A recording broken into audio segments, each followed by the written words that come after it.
Kính thưa quý vị khán giả thân mến, giữa đêm yên ắng, một con tàu hàng Mỹ trị giá hàng trăm triệu đô la bất ngờ biến mất khỏi radar giữa biển Ấn Độ Dương. Không tín hiệu, không trả lời, chỉ còn lại tiếng sóng vỗ đều đặn trong bóng tối.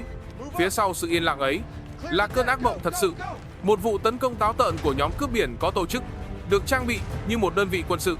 Video hôm nay sẽ đưa chúng ta theo dõi toàn bộ chiến dịch giải cứu ngoạn mục mang tên Liberty Dawn, nơi Hải quân Mỹ triển khai tốc độ, hỏa lực và trí tuệ để giành lại từng mét nước giữa vùng nguy hiểm nhất thế giới.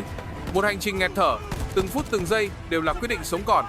Trước khi vào diễn biến chính, hãy nhớ bấm like và đăng ký kênh để không bỏ lỡ những câu chuyện quân sự gay cấn và chân thực nhất nhé. Giờ thì bắt đầu thôi nào. Ngày 17 tháng 8 năm 2025, mặt biển Ấn Độ Dương trải dài như tấm gương đen khổng lồ.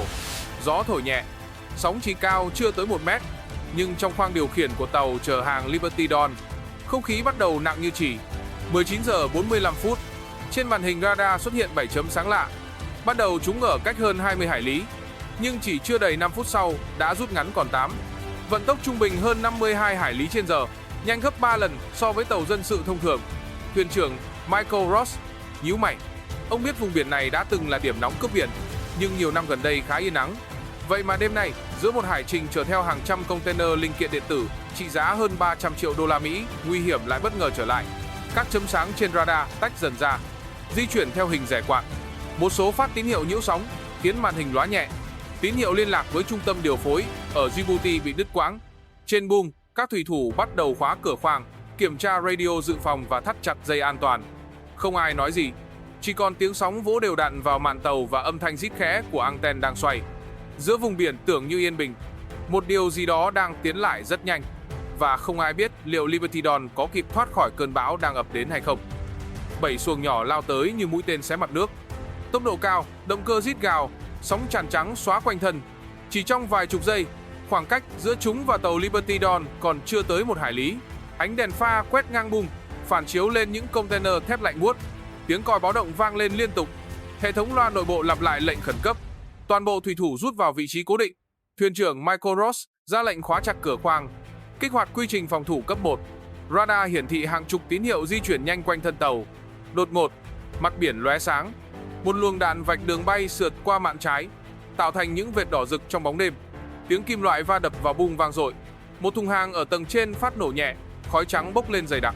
Các thủy thủ phía ngoài lập tức rút vào bên trong, kéo theo hệ thống cửa chống cháy tự động hạ xuống. Tàu chao nhẹ. Hệ thống liên lạc chính bị nhiễu, chỉ còn kênh vệ tinh dự phòng hoạt động yếu. Trong khoang điều khiển, ánh đèn cảnh báo nhấp nháy đỏ liên tục. Một thủy thủ báo có 3 người bị thương nhẹ do mảnh văng. Không khí trở nên ngột ngạt. Mọi tiếng nói gần như bị nuốt mất bởi tiếng động cơ gào thét và âm thanh lạ dội từ xa. Liberty Dawn chính thức bước vào tình huống khẩn cấp, và không ai biết cơn hỗn loạn này sẽ kéo dài bao lâu. Trên tàu sân bay USS Roosevelt, ánh đèn trong phòng chỉ huy chuyển sang màu đỏ cảnh báo. Màn hình chính hiển thị một chấm tín hiệu nhấp nháy liên tục cùng dòng chữ nhỏ: tàu hàng Liberty Dawn, tín hiệu cầu cứu cấp độ 1.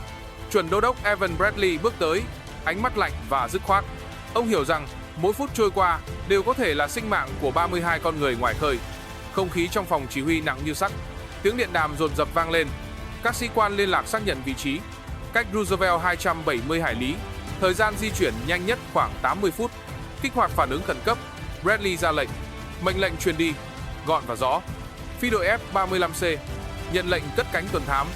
2 khu trục hạm lớp Alibert, USS Mason và USS Porter đổi hướng toàn công suất. Đặc nhiệm siêu đội 7 được đánh thức giữa đêm, chuẩn bị cho tình huống đổ bộ khẩn cấp. Trên màn hình 3D, hình ảnh Liberty Dawn phóng to từng chi tiết, hiển thị vị trí các xuồng nghi vấn và hướng gió bề mặt. Chúng ta có 90 phút. Bradley nói chậm, giọng trầm và chắc. Mục tiêu không chỉ là cứu tàu, mà còn gửi đi thông điệp: tàu Mỹ là vùng bất khả xâm phạm. Phía sau ông, hàng chục bàn tay trên bảng điều khiển đồng loạt chuyển sang trạng thái sẵn sàng. Tiếng động cơ phản lực đầu tiên rền lên, báo hiệu chiến dịch Liberty Dawn chính thức bắt đầu. Trong phòng tác chiến của USS Roosevelt, toàn bộ ánh sáng giảm xuống còn một tông xanh nhạt. Màn hình trung tâm dựng lại mô hình 3 chiều của tàu Liberty Dawn đang trôi dạt ngoài khơi. Những điểm sáng nhỏ biểu thị vị trí của 7 xuồng tấn công, chuyển động chậm nhưng có chủ đích. Chuẩn đô đốc Bradley đứng lặng, tay đặt trên bàn điều khiển, mắt dõi theo từng quỹ đạo di chuyển. Ở khoang dưới, 12 đặc nhiệm siêu đội 7 đã có mặt đầy đủ. Họ mang áo giáp nhẹ, mũ liên lạc, kính hồng ngoại và bộ dụng cụ phá khóa điện tử. Mỗi người kiểm tra lại súng, kiểm tra dây, thử tín hiệu. Một vài giọt mồ hôi lăn trên trán phản chiếu ánh đèn mờ trong khoang. Không ai nói gì, chỉ có tiếng hít thở đều và tiếng lách cách của kim loại khi vũ khí được gài vào vị trí. Trên bàn tác chiến, các sĩ quan mô phỏng 3 hướng tiếp cận, từ bung chính, từ mạn phải và từ khoang phía đuôi. Họ tính từng giây gió, hướng sóng và góc chiếu của ánh trăng để tránh bị phát hiện. Phía cuối phòng, kỹ thuật viên radar báo độ cao an toàn cho trực thăng Seahawk là 40 m. Thời gian còn 48 phút. Bradley nói chậm. Bắt đầu khởi động động cơ Seahawk. Cất cánh theo đội hình 2. Không khí yên lặng. Tiếng động cơ khởi động vang lên, trầm và dài, như tiếng nhịp tim của cả chiến dịch vừa bắt đầu đập mạnh hơn. 22 giờ 32 phút. Bầu trời Ấn Độ Dương tối đặc, chỉ còn ánh trăng lấp loáng trên mặt sóng. Từ xa, hai trực thăng MH-60R Seahawk lao tới. Động cơ gầm đều, tạo thành những vòng xoáy nước khổng lồ phía dưới. Trong khoang lái, màn hình hồng ngoại hiện rõ thân tàu Liberty Dawn, một khối thép dài hơn 200 m đang lắc nhẹ giữa biển đêm. Các chấm nhiệt di chuyển liên tục trên bung. Phân tích ban đầu cho thấy có khoảng 50 tay súng đang chia đội hình. Một nhóm gác ở cầu lái, 2 nhóm khác kiểm soát khoang trung tâm và lối xuống phòng thành trì an toàn. Trên radar phụ, thêm 4 xuồng nhỏ vòng ngoài giữ vị trí hỗ trợ. Giữ độ cao 40 m, tốc độ 30 hải lý trên giờ. Lệnh truyền ngắn gọn. Cánh quạt Seahawk xoay nhanh. Gió tạt mạnh khiến sóng nổi đục như khói. Hệ thống cảm biến laser quét qua từng khu vực, xác nhận 4 điểm hỏa lực lớn. Ngay sau đó, một chiếc Apache Guardian tiến vào đội hình. Ánh hồng từ pháo gắn mũi phản chiếu xuống mặt biển. Tất cả đều giữ yên lặng, chỉ còn tiếng ù đều của động cơ và nhịp tim trong tai nghe. Tín hiệu hồng ngoại từ Liberty Dawn gửi về ổn định. Bên trong bung, các nhóm cướp vẫn chưa nhận ra họ đang bị bao vây từ trên cao. Chiến dịch Liberty Dawn bước vào giai đoạn tiếp cận, nơi mọi sai số nhỏ nhất đều có thể đánh đổi bằng toàn bộ kế hoạch. Hai trực thăng Seahawk hạ thấp độ cao. Ánh đèn dẫn hướng tắt dần. Gió từ cánh quạt quét mạnh xuống bung tàu Liberty Dawn, cuộn theo khói và bụi muối biển. Bên dưới, các tay súng trên tàu vẫn chưa kịp phản ứng. Từ khoang chứa, đặc nhiệm SEAL bắt đầu đổ dây.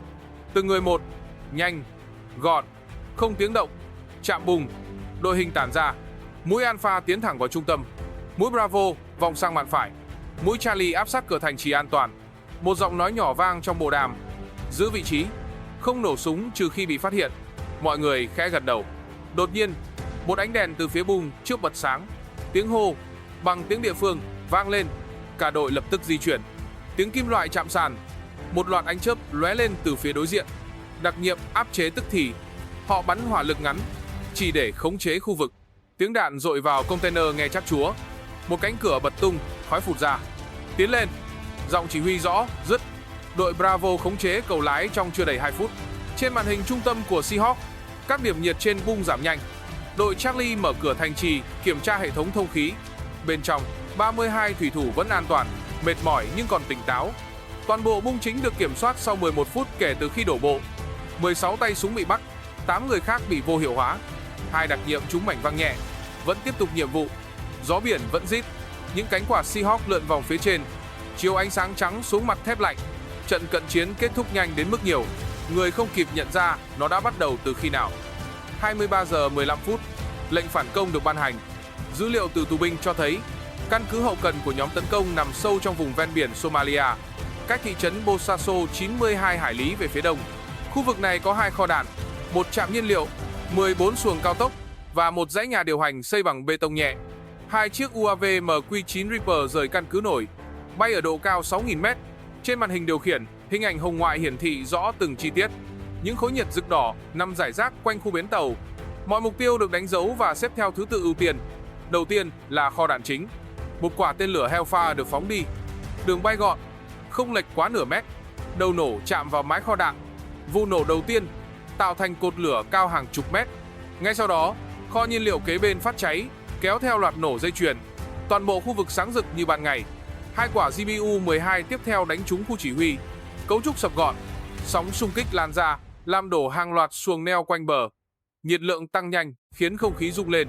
Trong vòng 6 phút, 80% mục tiêu bị vô hiệu hóa.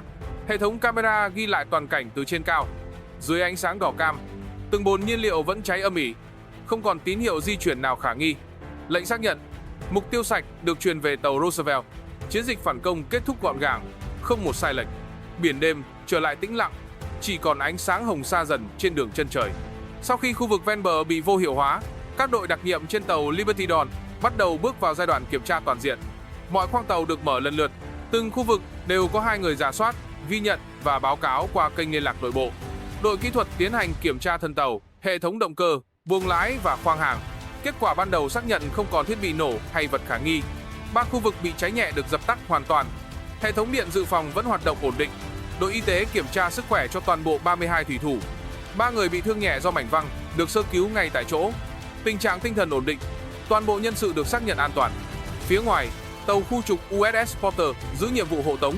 Tín hiệu radar được kiểm tra liên tục để đảm bảo không còn mục tiêu lạ trong phạm vi 20 hải lý. Đội trinh sát hải quân rà soát lại toàn bộ vùng nước quanh tàu, xác nhận không có xuồng nhỏ nào tiếp cận. Báo cáo cuối cùng gửi về chỉ huy Roosevelt ghi rõ Liberty Dawn đủ điều kiện tiếp tục hải trình, thiệt hại hàng hóa dưới 3%. Chiến dịch kiểm tra, rà soát, xác nhận kết thúc sau 1 giờ 20 phút đạt mức an toàn tuyệt đối. Nhìn lại toàn bộ chiến dịch Liberty Dawn, có thể thấy 3 yếu tố then chốt đã quyết định kết quả cuối cùng. Đầu tiên là tình báo. Từ khoảnh khắc tín hiệu cầu cứu được gửi đi, mọi thông tin từ vệ tinh, radar và hệ thống liên lạc dân sự đều được tổng hợp chỉ trong chưa đầy 6 phút. Dữ liệu chính xác giúp Hải quân Mỹ xác định được hướng di chuyển của nhóm cướp và vị trí tàu trong từng hải lý. Nếu thiếu khâu này, toàn bộ kế hoạch có thể chậm hàng giờ và con tàu sẽ bị kéo sâu vào vùng nguy hiểm. Yếu tố thứ hai là tốc độ. Toàn bộ lực lượng phản ứng được triển khai trong 75 phút kể từ khi tín hiệu được ghi nhận. Đây là mức thời gian phản ứng ngắn nhất từng được ghi nhận của cụm tác chiến số 3. Việc phối hợp cùng lúc giữa trực thăng, đặc nhiệm và khu trục hạm đòi hỏi sự chính xác tuyệt đối trong từng phút. Cuối cùng là hỏa lực. Không cần tới quy mô lớn, chỉ với 3 nền tảng chính gồm trực thăng Seahawk, UAV Reaper và bom dẫn đường GBU-12, toàn bộ căn cứ đối phương bị vô hiệu hóa trong 6 phút. 3 yếu tố này kết hợp tạo nên chuỗi phản ứng khép kín, phát hiện nhanh, ra lệnh nhanh, tấn công gọn. Đó là lý do Liberty Dawn trở thành ví dụ điển hình cho một chiến dịch cứu hộ chuẩn mực của Hải quân hiện đại. Sau chiến dịch Liberty Dawn, tình hình an ninh hàng hải tại khu vực Vịnh Aden và vùng biển Somalia thay đổi rõ rệt. Chỉ trong 3 tháng, số vụ tấn công vào tàu thương mại giảm hơn 70% so với cùng kỳ năm trước. Hơn 140 chuyến tàu qua lại khu vực này được ghi nhận an toàn tuyệt đối. Các công ty bảo hiểm quốc tế cũng điều chỉnh mức rủi ro từ cấp độ đỏ xuống cấp độ cam, giúp chi phí vận tải giảm trung bình 15%. Cảng Djibouti và Mombasa ghi nhận lưu lượng hàng hóa tăng trở lại sau gần 2 năm sụt giảm. Những con số này cho thấy tác động thực tế của một chiến dịch quân sự được tổ chức nhanh, chính xác và đúng luật. Ở góc độ quốc phòng, Liberty Dawn trở thành tài liệu huấn luyện mẫu cho lực lượng phản ứng nhanh của Hải quân nhiều quốc gia. Các chuyên gia đánh giá đây là ví dụ hiếm hoi về sự kết hợp giữa công nghệ hiện đại, chỉ huy tập trung và hành động kiểm soát chặt chẽ. Tuy nhiên, các báo cáo quốc tế cũng cảnh báo những nhóm vũ trang tương tự có thể tái xuất khi điều kiện kinh tế địa phương chưa được cải thiện. Vì vậy, việc duy trì an ninh lâu dài ở vùng biển này vẫn là nhiệm vụ mang tính toàn cầu, không chỉ của riêng một quốc gia. Chiến dịch Liberty Dawn khép lại trong ánh bình minh mờ trên biển Ấn Độ Dương. Những làn khói cuối cùng tan dần theo gió. Con tàu Liberty Dawn tiếp tục hải trình, lặng lẽ như chưa từng trải qua một đêm sinh tử. Trên bung, các thủy thủ nhìn về phía chân trời, nơi mặt trời vừa nhô lên. Ánh sáng phản chiếu trên lớp thép còn loang dấu cháy. Phía sau chiến thắng, những con số thống kê lạnh lùng dần được thay thế bằng câu hỏi lớn hơn. Vì sao những nhóm người ở vùng biển nghèo vẫn chọn cầm súng? Vì sao nơi từng là tuyến giao thương sôi động lại trở thành điểm nóng bất ổn? Các chuyên gia an ninh cho rằng, để dập tắt hoàn toàn nạn cướp biển, không thể chỉ dựa vào vũ khí hay tuần tra. Cần có việc làm, cần có giáo dục, cần khôi phục những ngôi làng ven biển đang kiệt quệ. Những thủy thủ trở về, những người lính trở về. Nhưng vùng biển ấy vẫn cần nhiều hơn một chiến dịch, cần cả thế giới cùng chung tay giữ cho những con tàu được ra khơi trong yên bình. Chuẩn đô đốc Bradley từng nói một câu ngắn gọn sau khi kết thúc chiến dịch: sức mạnh có thể cứu một con tàu, nhưng chỉ công lý và niềm tin mới cứu được cả đại dương. Và như thế, chiến dịch Liberty Dawn khép lại bằng một bài học đắt giá về sức mạnh, lòng quả cảm và cả trách nhiệm của con người giữa đại dương mênh mông. Mỗi con tàu được bảo vệ hôm nay là một phần của hòa bình ngày mai, nhưng để giữ được bình yên ấy, thế giới cần nhiều hơn những khẩu súng, cần sự thấu hiểu và hợp tác. Quý vị nghĩ sao về chiến dịch này? Liệu trong tương lai, những vùng biển đầy rủi ro có thể thật sự trở nên an toàn không? Hãy để lại suy nghĩ của mình ở phần bình luận nhé! Và nếu thấy video này đáng xem, đừng quên bấm like, đăng ký kênh và bật chuông thông báo để cùng tôi tiếp tục hành trình khám phá những câu chuyện quân sự kịch tính và đầy ý nghĩa. Hẹn gặp lại quý vị trong video tiếp theo.